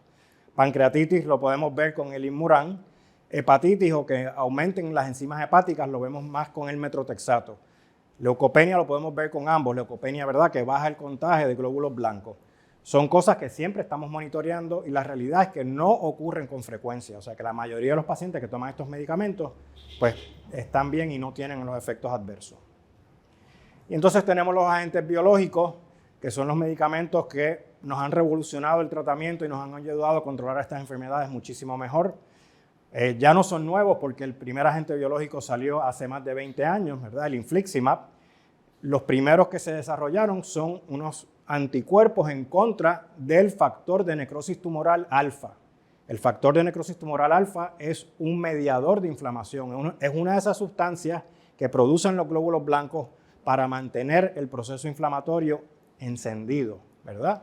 Pues este medicamento, este anticuerpo, va a neutralizar ese mensaje. Al neutralizar el mensaje, pues controlamos inflamación. El primer medicamento que estuvo disponible fue el infliximab, su nombre comercial Remicade o Remicade. Ahora tenemos unos biosimilares que son parecidos, trabajan de la misma manera y son efectivos también. Tenemos disponible Inflectra, Renflexis y Avsola. Adalimumab es otro medicamento, también bloquea o neutraliza a ese factor tumoral alfa y ese es el que conocemos como Humira. Este dibujo es básicamente para ilustrar esa cascada inmune, que es complicadísima, ¿verdad? Pero pueden observar ahí cómo se activan esas células blancas, esos linfocitos que están entonces produciendo las sustancias que mantienen la cascada inmune encendida y como pueden observar ahí está el factor tumoral alfa, bien importante en la lista de esas sustancias. Por supuesto, hay otras y se están desarrollando agentes biológicos nuevos que atacan o neutralizan esas otras sustancias. El porciento de respuesta a estos agentes biológicos que neutralizan el factor de necrosis tumoral alfa es bien alto, ¿verdad? La mayoría de los pacientes responden muy bien inicialmente y el porciento que se mantienen en remisión también es alto, pero pues hay algunos pacientes que desarrollan anticuerpos en contra de estos medicamentos y entonces pierden su efectividad. Así que tenemos que estar bien pendientes de eso. Otros agentes biológicos disponibles, tenemos el vedolizumab, que es el Entyvio. Es un anticuerpo monoclonal que bloquea un receptor en los linfocitos T y de esa manera pues también controla el proceso inflamatorio. La ventaja del vedolizumab es que es específico al intestino, por lo tanto pues su perfil de seguridad es hasta un poco mejor. Está indicado tanto para la enfermedad de Crohn como para colitis ulcerosa. Ahora bien, no lo utilizamos tanto en nuestros pacientes pediátricos porque todavía no tiene la indicación de la FDA en pacientes menores de 18 años. Sí lo hemos utilizado porque ya tenemos data suficiente para saber que es seguro y efectivo en pacientes menores de 18. Otra alternativa es el ustekinumab, que se conoce en la calle como Stelara, otro anticuerpo monoclonal, bloquea unas interleuquinas. Interleuquinas son de esas sustancias que también son importantes en reclutar otros glóbulos blancos y mantener la cascada inflamatoria encendida. Pues bloqueamos esas interleuquinas y también tenemos el efecto de bajar la inflamación. Indicado tanto para Crohn, para colitis ulcerativa, pero en pacientes mayores de 18 años. También tenemos suficiente data y experiencia utilizándolo ya en pacientes menores de 18 años y es otra herramienta que tenemos para contrarrestarle a estas enfermedades. Sí tiene la indicación de la FDA para tratar psoriasis en placa en pacientes menores de 18 años y a base de esa experiencia es que sabemos que lo pudimos utilizar con seguridad. Otro agente, no un agente biológico, pero otro agente es el tofacitinib, que es el Xeljanz. Es un inhibidor de la cinasa Janus. Eso es una molécula dentro de los glóbulos blancos y al bloquear el trabajo de esas moléculas, básicamente pues también contrarrestamos la cascada inflamatoria. Tiene la indicación solamente para colitis ulcerosa, pacientes mayores de 18 años. ¿Okay? Sí está indicado para artritis juvenil, o sea que tiene una indicación en pacientes menores de 18 años. Lo mismo, por esa razón sabemos que lo podemos usar con seguridad en nuestros pacientes de Crohn y colitis, en lo que están haciendo los estudios para que el FDA dé la indicación para pacientes menores de 18 años. Tenemos otros medicamentos que vienen en camino. El primero que está en esa lista, el Zeposia, ya tiene la aprobación de la FDA, se lo dieron este año. Es un modulador de otro receptor en los linfocitos y fue recientemente aprobado para colitis ulcerosa en adultos. Otros que se están estudiando vienen de camino, upadacitinib, que es parecido al es parecido al Xeljanz.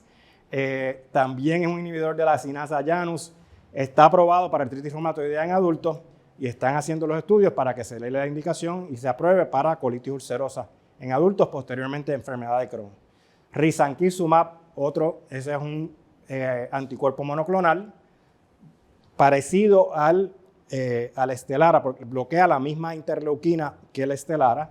Ya tiene aprobación para psoriasis en adultos y entendemos que prontamente va a tener la aprobación para enfermedad de Crohn en adultos. Y otro inhibidor de la cinasa Janus, el filgotinib, también viene por ahí en camino. O sea que vamos a tener más herramientas para trabajar estos procesos. La pregunta que nos tenemos todo el tiempo, ¿verdad? El potencial de efectos secundarios de estos agentes biológicos. Susceptibilidad a infecciones, ¿verdad? Y por eso es cada vez que vamos a empezar un paciente en estos tratamientos, tenemos que hacerle su prueba de tuberculina, tenemos que asegurarnos que no han estado expuestos a hepatitis B, reacciones alérgicas y la pregunta del cáncer, ¿verdad? Susceptibilidad a infecciones, pues claro, estos medicamentos disminuyen la intensidad del sistema inmune, pero acuérdense que el sistema inmune en estos pacientes está exagerado, está trabajando de más. Así que con estos medicamentos básicamente estamos trayendo más abajo esa intensidad. Por lo tanto, no es común que veamos infecciones en los pacientes que están utilizando estos medicamentos. Por supuesto que hay que tener las precauciones razonables, pero no vemos a nuestros pacientes venir a sala de emergencia con frecuencia por infecciones debido a estos medicamentos. O sea que en realidad son bien seguros. Reacciones alérgicas las vemos, reacciones alérgicas peligrosas son rarísimas, bien raras. Y entonces el cáncer que le preocupa a todo el mundo. ¿Cuál es la probabilidad de desarrollar cáncer por uno de estos medicamentos? Pues pueden ver esa gráfica que el % es extremadamente bajo, extremadamente bajo. Ya de por sí el tener una de estas enfermedades autoinmunes aumenta el riesgo como tal, con estos medicamentos es extremadamente bajo. Cuando se comenzó a utilizar los agentes biológicos, la filosofía en ese momento era que se añadía al agente inmunomodulador. Por ejemplo, si un paciente estaba utilizando Inmuran, entendíamos que no estaba respondiendo bien, añadíamos el agente biológico, añadíamos el infliximab, por ejemplo. Al poco tiempo de estar utilizando esta estrategia, comenzamos a ver los casos de un linfoma bien peligroso, el linfoma hepatoesplénico. Esos casos fueron bien pocos y solamente se observaron en varones menores de 35 años. Así que claramente nos dimos cuenta que esa combinación no era alternativa en pacientes varones menores de 35 años. Y ahí pueden ver, ¿verdad? Hubo 41 casos en total, todos los casos fueron fatales, o sea que claramente fue algo peligroso. Y fíjense que la gran mayoría de los casos fue en pacientes que estaban en la combinación, que estaban en el inmunomodulador y en el agente biológico. Por lo tanto, esa combinación, pues el riesgo es muchísimo más alto. Por eso, en este momento, pues esa combinación se utiliza en pacientes mayores de 35 años y no ha habido ningún problema. Se ha utilizado en pacientes menores de 35 años en féminas y tampoco hemos tenido problemas, pero claramente varones menores de 35 años no lo vamos a utilizar. Bien importante poner en perspectiva los riesgos de las actividades que hacemos a diario, ¿verdad? Y cómo esos riesgos son muchísimo más altos que cualquiera de estos medicamentos o cualquier combinación de estos medicamentos. Un accidente en bicicleta, ahogamiento, accidentes de carro. Cada vez que nos montamos en el carro, la probabilidad es más alta que nos pase algo peor que cualquiera de estos medicamentos. La vida está llena de riesgos, algunos vale la pena tomarlos, pero más importante que eso es pensar, tengo que considerar el riesgo del medicamento, seguro, pero tengo que considerar el riesgo de no usar el medicamento. Ese riesgo es muchísimo más alto. El paciente que no utiliza el medicamento va a tener mayor riesgo de complicaciones, cirugía y cáncer a largo plazo, cáncer de colon, cáncer del intestino. Así que definitivamente vale la pena utilizarlo. Otros tratamientos que nos preguntan, ¿verdad? Hormona de crecimiento. Los niños que sufren de enfermedad de Crohn, se puede afectar su crecimiento como primer síntoma. Colitis ulcerativa lo podemos ver también. Pero darles hormona de crecimiento no va a resolver el problema. Claro, hay algunos que se benefician de la hormona de crecimiento, pero hay que controlar la inflamación. Si no controlamos la inflamación, la hormona de crecimiento no va a lograr que el paciente crezca. Los probióticos los utilizamos, pero dar un probiótico, nos preguntan siempre, ¿todo paciente de Crohn y colitis tiene que tomar probiótico? Si está bien, la contestación es que no tenemos data suficiente para decir eso. Sí están indicados en unas situaciones en particular, pero de utilizar probióticos todos los pacientes, eso no se ha demostrado. Enzimas digestivas no tienen ningún rol en tratar estas enfermedades Y por último, medicamentos para fortalecer el sistema inmunológico. Nos preguntan, me están ofreciendo este medicamento que va a fortalecer mi sistema inmune. Eso no existe. No hay medicamentos que fortalezcan el sistema inmune. Hay que mantenerse bien saludable, comiendo bien, una buena dieta, buenas vitaminas, minerales. Eso es lo que va a fortalecer el sistema inmunológico. Y por último, cirugía. Cuando es necesaria, tratamos de evitarla, pero muchos pacientes la van a necesitar. Cuando tenemos una colitis fulminante o terminal, el paciente no ha respondido a ninguna de las alternativas y sigue teniendo una calidad de vida que no es aceptable, no está bien, pues hay que sacar el colon. Estrechez intestinal, la estrechez es una de las complicaciones de la enfermedad de Crohn. El paciente va a tener una obstrucción, eso hay que operarlo. Fístulas o abscesos que no han respondido a tratamiento médico, pues tenemos que considerar la cirugía también. O enfermedad que no ha respondido a tratamiento médico. Un paciente que hemos tratado todos estos medicamentos que hemos mencionado y como quiera hay un área del intestino que sigue inflamada, que sigue causando problemas, afectando la calidad de vida del paciente, pues definitivamente está indicado operar. Y básicamente hasta aquí llega mi intervención. Muchísimas gracias por estar con nosotros y estamos siempre a la orden. ¡Hey! Con esta tarjeta, los pacientes de EII tienen derecho de acceso al baño. Quienes sufren de EII, enfermedad inflamatoria intestinal, mejor conocido como Crohn o colitis ulcerosa, luchan contra una condición crónica que, aunque requiere de ayuda médica y tratamiento, pueden llevar una vida plena y saludable. Y tú puedes ayudarlos. Si te presentan esta tarjeta firmada, déjalo pasar la fila y dale acceso inmediato. Un esfuerzo de FEAD, Fundación Esther A. Torres, para una mejor calidad de vida con EII. Saludos, soy la doctora Karen Martínez, psiquiatra de niños y adolescentes y la directora del Departamento de Psiquiatría de la Universidad de Puerto Rico. Y hoy les voy a estar hablando de cómo manejar el estrés. Primero vamos a hablar qué es eso del estrés. Todo el mundo habla de estrés, pero ¿realmente sabes lo que es? El estrés es la manera en que nuestro cuerpo reacciona cuando tenemos muchas cosas ante nosotros y tenemos que adaptarnos a ellas. Así que el estrés es algo natural, nos pasa a todos cuando tenemos que adaptarnos a cosas nuevas, como por ejemplo ir a la escuela, empezar un grado nuevo, conocer gente nueva o tener que vivir a través de un huracán o una pandemia, como nos ha ocurrido aquí en Puerto Rico.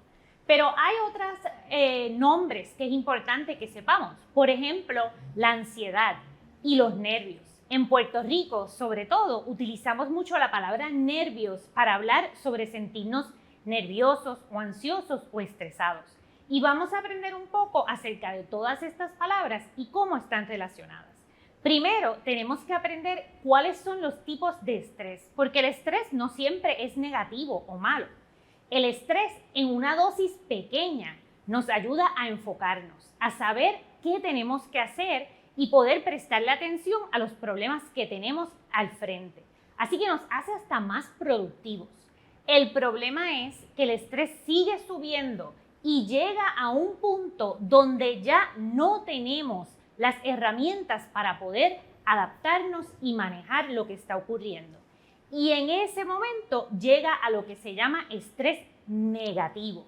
El estrés negativo, como puedes ver aquí, es cuando llegamos a esa área que está anaranjada o rojo, lo que significa que nuestro cuerpo se cansa, ya no puede manejar más las situaciones y entonces podemos empezar a ver ansiedad o nervios e inclusive pudiésemos ver tristeza o depresión si llegamos ya a un punto donde no podemos más.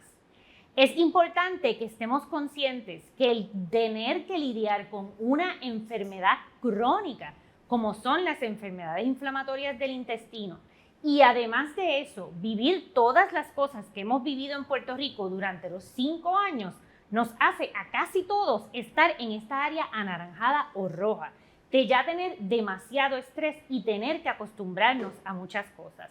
Sobre todo para los jóvenes que están en este proceso de desarrollar su carrera, su futuro, en un momento de tanta incertidumbre como lo que hemos vivido en los últimos años, ha sido extremadamente estresante.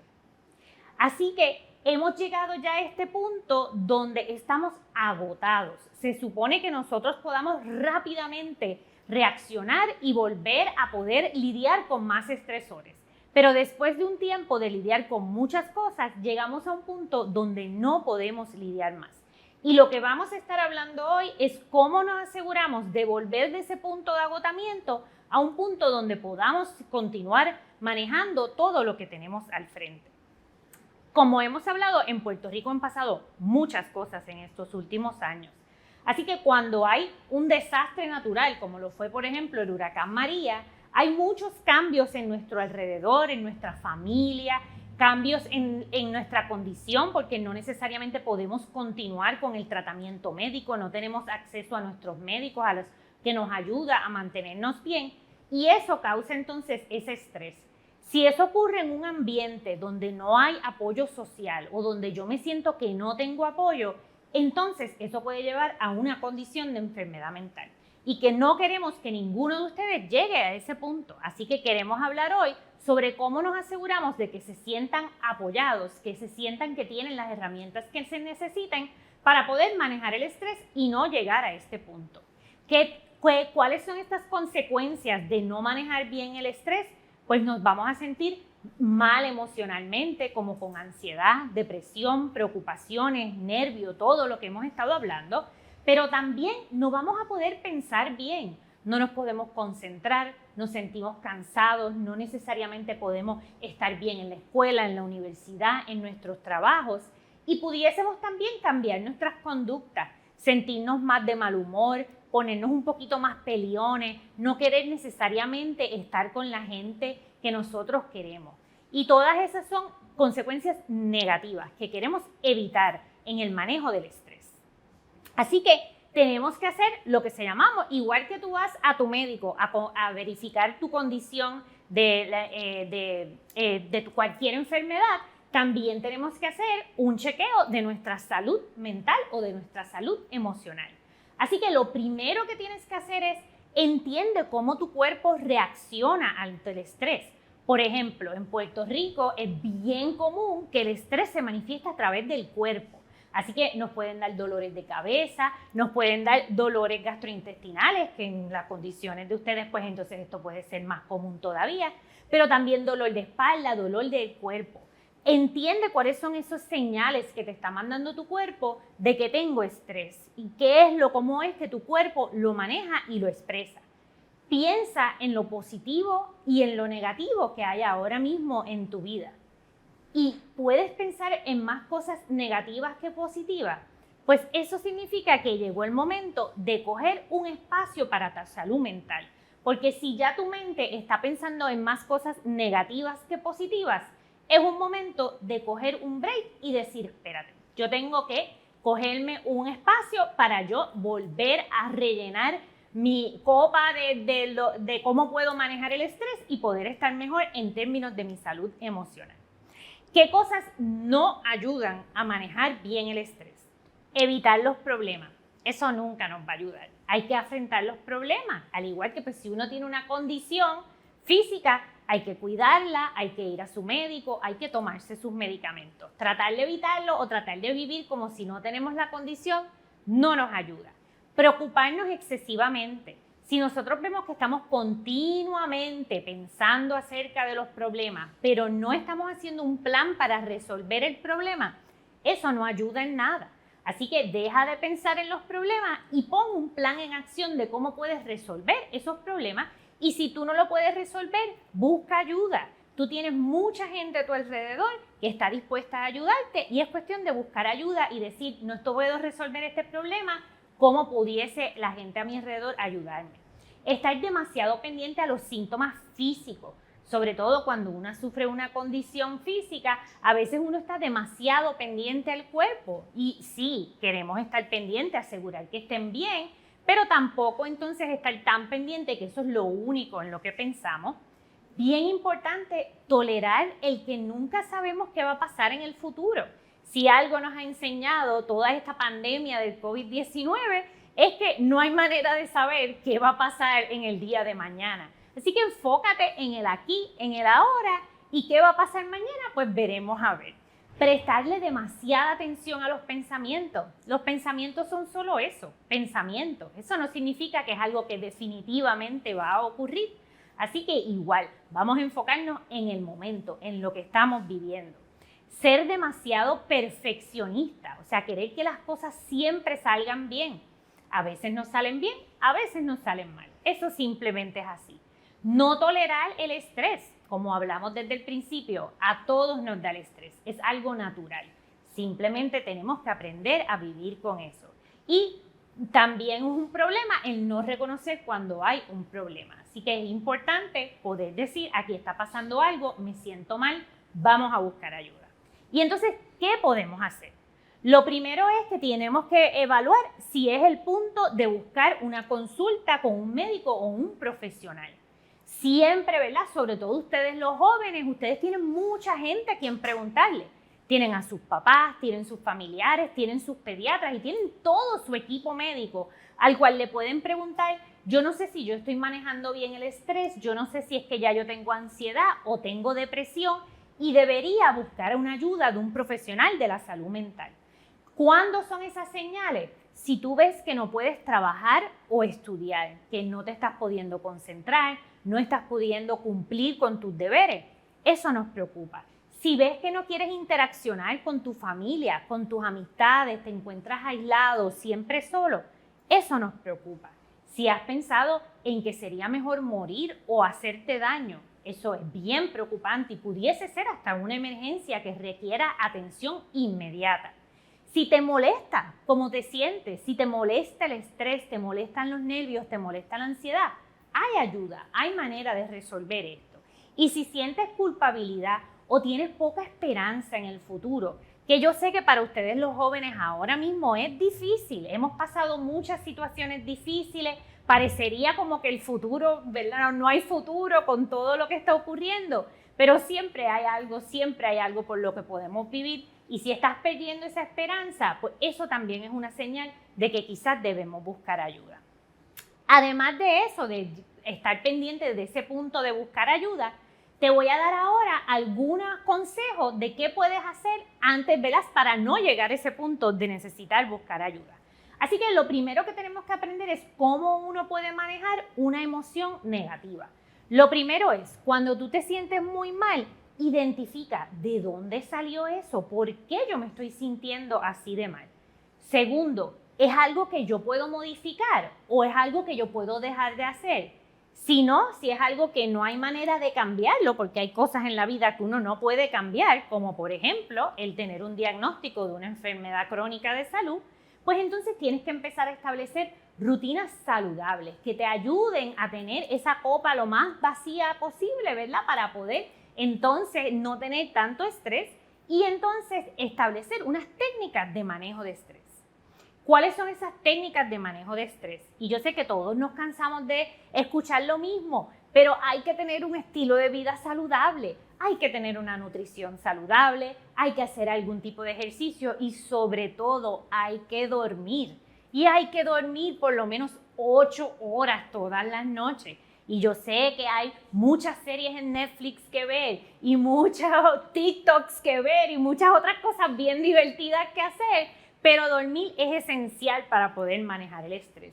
Lo otro importante es que tenemos que pasar tiempo con gente que nos haga reír, con gente que uno quiera y con gente que haga a uno sentirse bien. Identifica esas personas en tu vida que te llenan, que te hacen relajarte y asegúrate de estar pasando suficientemente tiempo con ellas. Además, pasa tiempo haciendo cosas que te gusten, cosas que te hagan sentir bien y que te llenen. Identifica y cambia esos pensamientos negativos. Como hablamos ahorita, los pensamientos son solo eso, pensamientos. No vale la pena estar dándole vuelta a pensamientos negativos. Hay que aceptar que a veces hay cosas que no podemos cambiar. Hay simplemente algunas cosas que tenemos que tolerar, adaptarnos a ellas y seguir hacia adelante.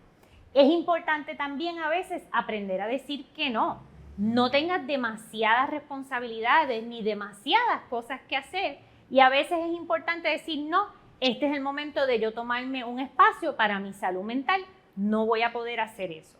Y por supuesto necesitamos aprender a relajarnos y algunas técnicas, ¿verdad?, de relajarnos son, por ejemplo, la respiración diafragmática. Y sé que me van a decir, ay, yo he tratado eso de la respiración y eso no funciona. Y yo te voy a decir, pues es que lo estás haciendo mal, porque la respiración diafragmática siempre ayuda a relajar el cuerpo. Lo que pasa es que la respiración diafragmática no es respirar como típicamente respiramos. Es una respiración que hacemos con el área del estómago, donde vamos a sacar el estómago y entrar el estómago. No estamos respirando con el pecho como normalmente lo hacemos. Además, cuando estamos inhalando, vamos a inhalar lentamente por 3 segundos, aguantar nuestra respiración por 1 segundo y entonces exhalar por 6 segundos. Así que es ese ritmo de una inhalación corta, que paramos 1 segundo y una exhalación más larga, la que ayuda a activar el sistema de relajación del cuerpo. Importante, esto no es dar 2 o 3 respiraciones nada más. Se supone que hagamos esta respiración por lo menos por 15 a 20 minutos y por lo menos 2 o 3 veces al día para entonces mantener nuestro cuerpo lo más relajado posible. Si no te gusta eso de la respiración, que no es para todo el mundo, entonces tenemos ejercicios de relajación muscular progresiva, donde vamos a empezar por los dedos del pie, contrayéndolo igual. Los contraes por 3 segundos, lo aguantas por 1 segundo y entonces lo sueltas por 6 segundos. Es más o menos igual que lo de la respiración, pero lo estamos haciendo con contracción muscular. Empiezas por los dedos del pie y vas subiendo por todas las áreas del cuerpo hasta llegar a la cabeza. Y eso poco a poco le manda la señal al cuerpo de relajación, ese estar relajando los músculos después de haberlos contraído.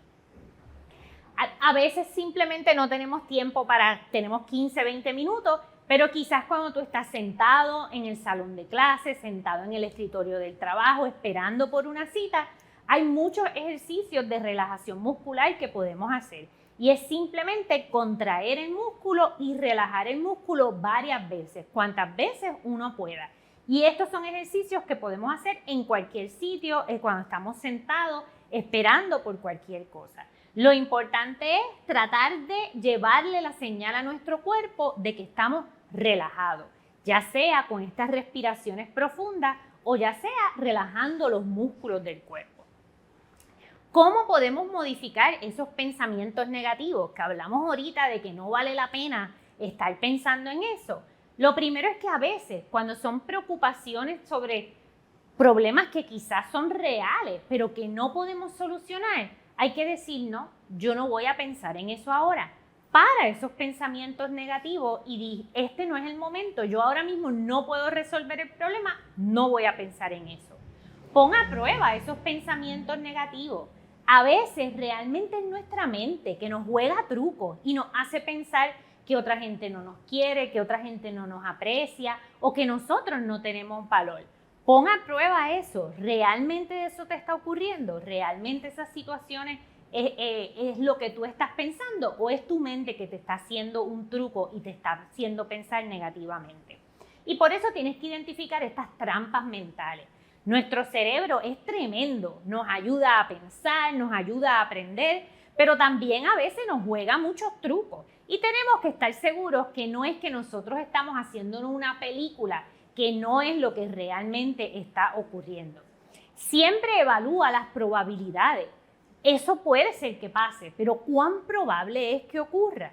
Y toma decisiones, no te quedes pensando y pensando y pensando, si no es que puedes tomar una decisión acerca de ese problema. Y la otra manera de modificar esos pensamientos negativos es lo que se llama la atención plena, que es estar en el momento, no estar pensando en el pasado ni pensando en el futuro. Vamos a enfocarnos en el aquí y en el ahora y en todas esas cosas negativas que nosotros tenemos, que todos tenemos. Y pues tenemos que pensar en que después de cualquier evento difícil hay crecimiento. Y como hemos hablado aquí, ustedes han pasado unas situaciones bien difíciles con el diagnóstico y el manejo de su enfermedad, más todas las situaciones que hemos estado ocurriendo por estos últimos años.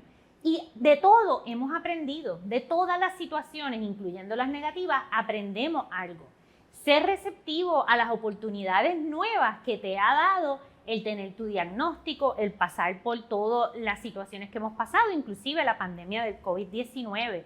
Busca la espiritualidad, y aquí estamos hablando no solamente de religión, simplemente en evaluar cuáles son tus valores, qué es lo que es importante para ti.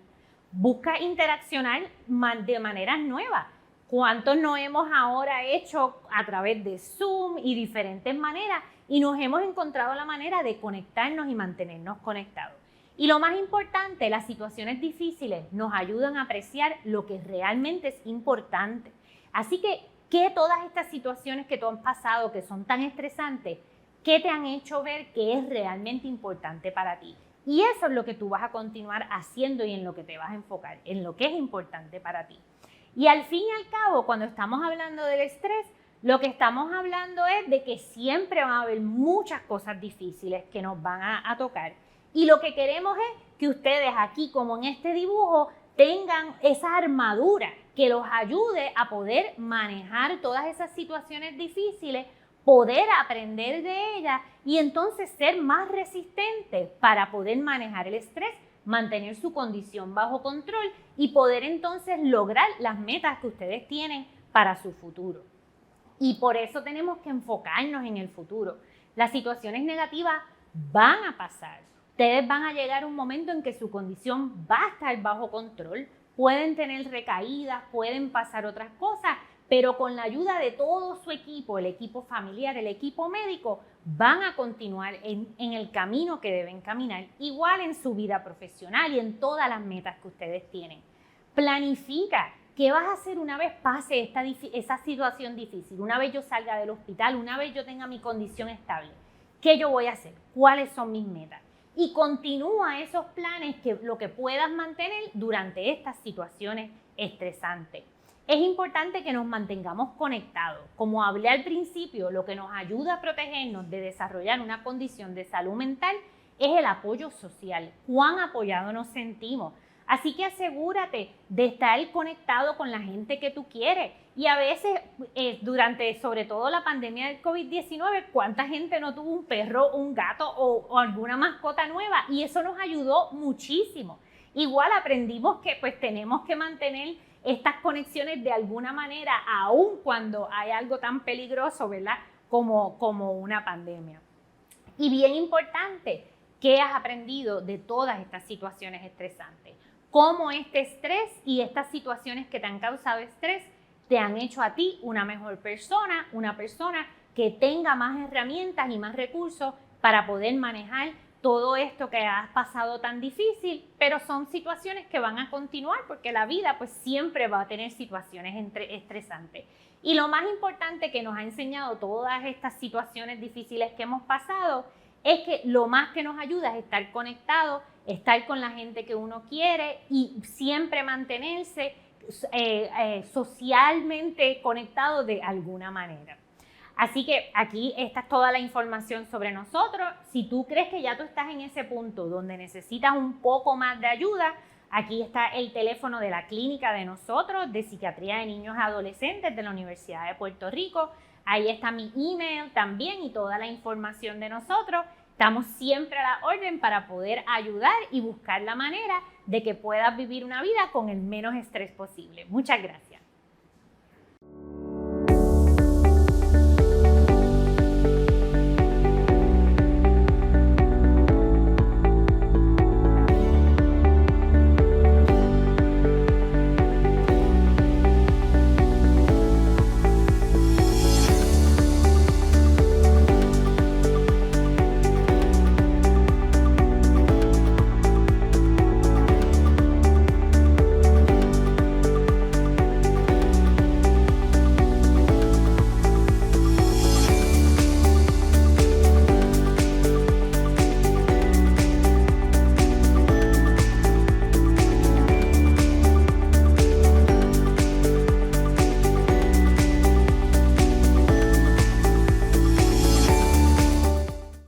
Saludos, mi nombre es Chiara Tarafa La Santa y yo soy fundadora del grupo Living with CNC of Crohn's and Colitis y les voy a estar hablando sobre tecnología y recursos disponibles para las enfermedades inflamatorias del intestino.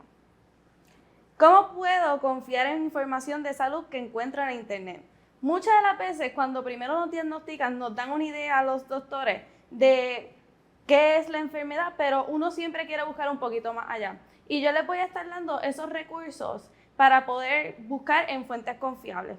Como regla general, los sitios web de la salud patrocinados por agencias del gobierno federal son buenas fuentes de información. Se puede acceder a todos los sitios web federales visitando www.usagov.gov. Las grandes organizaciones profesionales y las escuelas de medicina reconocidas también pueden ser buenas fuentes de información sobre la salud. Una de las primeras preguntas que se debe hacer cuando buscando información es quién patrocina la página. Cuesta dinero crear y actualizar las páginas web. ¿Está clara la fuente de financiación? Saber quién financia el sitio web puede darle una idea de la misión o el objetivo del sitio. A veces la dirección del sitio de web nos indica cuán confiables son. Por ejemplo, .gov identifica que es una agencia de Estados Unidos. .edu es una institución educativa como escuela, colegio o universidad. .org identifica organizaciones sin fines de lucro como grupos profesionales, sociedades científicas, médicas o de investigación o grupos de defensa. Y .com usualmente son sitios comerciales, como empresas, compañías, farmacéuticas y a veces hospitales. Otra pregunta para hacerse es quién escribió la información o quién la revisó. Esto nos indica de los autores y cuánto conocimiento tienen sobre el tema. Si no está patrocinado por una agencia federal, una escuela de medicina o una gran organización profesional o sin fines de lucro, el sitio web está escrito por un profesional de la salud o hace referencia a una de estas fuentes confiables para obtener información médica. Eso es una pregunta bien importante para hacerse. Y los sitios de web confiables tendrán información de contacto que pueden utilizarse para comunicarse con el patrocinador directamente o los autores del sitio. Una dirección de correo electrónico, número de teléfono o dirección postal puede aparecer en la parte inferior donde van a encontrar acerca de nosotros o contáctenos. Otras preguntas para hacerse, no les voy a estar explicando mucho más sobre esto, sino que pues las voy a mencionar por encima, es por qué se creó el sitio, está clara la misión u objetivo del patrocinador del sitio web, puede ver quién trabaja a la agencia u organización y quién fue el autor de la información, existe alguna forma de contactar al patrocinador del sitio web y cuándo se escribió la información o se actualizó la página por última vez. Aquí tenemos un ejemplo, le estamos presentando una página que es de la CDC. Podemos ver por el link que termina en .gov, que es una agencia de gobierno. Es revisada por una agencia federal y el propósito de la CDC es protección de salud de la nación. Los CDC salvan vidas y protegen a personas de las amenazas para la salud. Otras fuentes confiables, les dejo los links aquí y para cada enfermedad per se, es el Instituto Nacional de Diabetes y Enfermedades Digestivas y Renales, American College of Gastroenterology, American Gastroenterological Association and Crohn's and Colitis Foundation. Y en Crohn's and Colitis Foundation tienen la opción de buscar la información en español o inglés o en el lenguaje que ustedes prefieran. Recordatorio, ninguna información debe reemplazar la consulta con un médico u otro profesional de la salud que pueda brindarle consejos que adapten la situación específica. Y también otro recordatorio es que no se pueden creer todo lo que pongan en el internet, porque le pueden dar información falsa o hay muchas situaciones que pueden ocurrir, los cuales los pueden llevar a pensar algo erróneo sobre las enfermedades.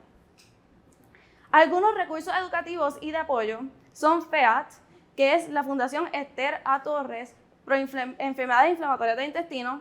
Hay algunos también grupos de pacientes en Facebook, que es FEI, Fundación de Enfermedades Inflamatorias del Intestino, que también sirve como grupo de apoyo. Fundación Dale Dale por Antonio Vecino, Living with Crohn's and Colitis, que lo pueden encontrar en Facebook o en Instagram, al final le vamos a estar dando los detalles, fundado por esta servidora, y Ostomy Chic, que es de Gabriela Rivera para ostomizados. Ahora les voy a estar hablando sobre Living with Crohn's and Colitis.